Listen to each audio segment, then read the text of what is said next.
January the 1st, 2025 found serious floods in all of Greater Manchester.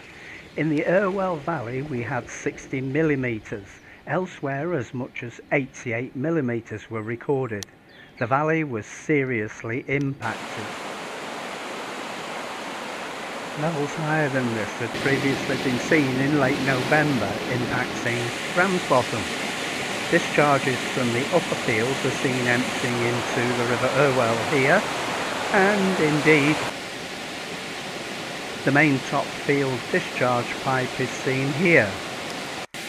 Further downstream at Chestwheel the height of the river is seen here, and underneath the pipe bridge we can just make out the discharges which come from where our landslip is. The biggest discharge, the closest one here, is from the main drainage. The groundwater drainage from the main fault on the railway here is seen flowing fastly from the ground itself and on into the River Irwell.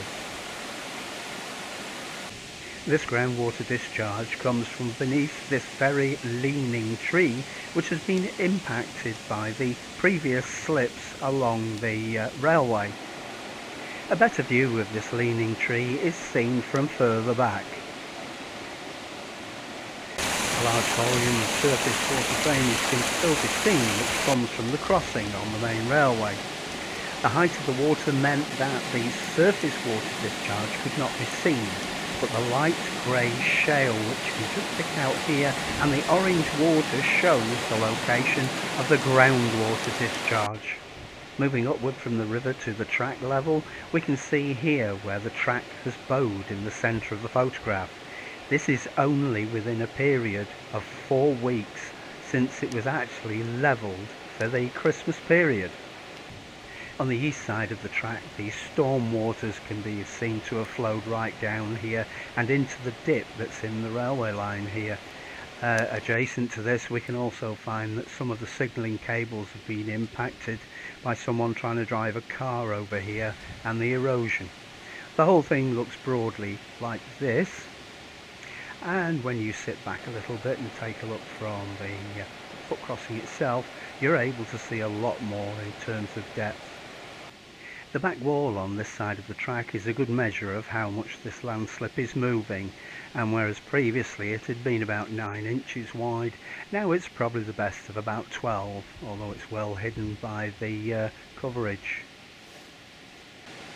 From the opposite side of the track you get just as good a view of the dip in that 60-foot length of track which is dipping. The river is on the left hand side of this photograph. Further south down the line the outflow from the reservoir of Freeside Farm is seen here, and as is the overflow from the main stream which comes from the top field. These join together and pass underneath the railway in a man-made cutting, and the foam here gives you some idea of the backup from that pipeline before it goes underneath the railway. Before going up to see the rest of the drainage system, let's just take a look at our wonderful steam engine passing northward over the slip.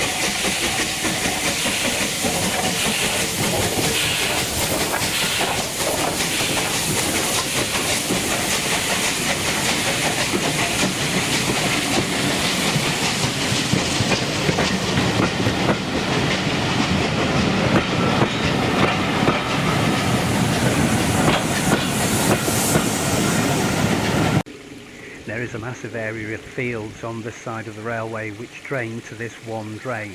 They come all the way from the main A road and come to this drain, which then passes underneath the footpath and goes underneath and towards the railway. We had built this grid several months previously in order to take that volume of water.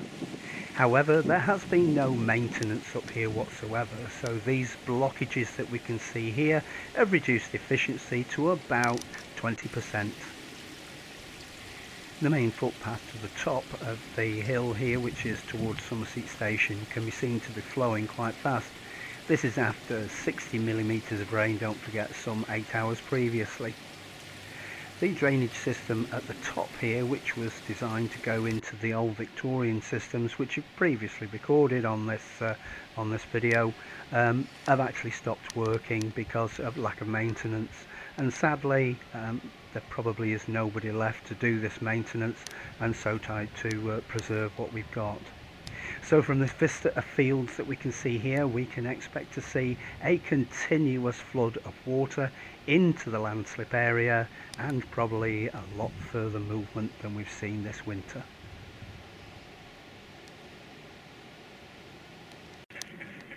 You have been watching an Atlantic video view of the heavy rainfall impacts here in Somerset in January 2025.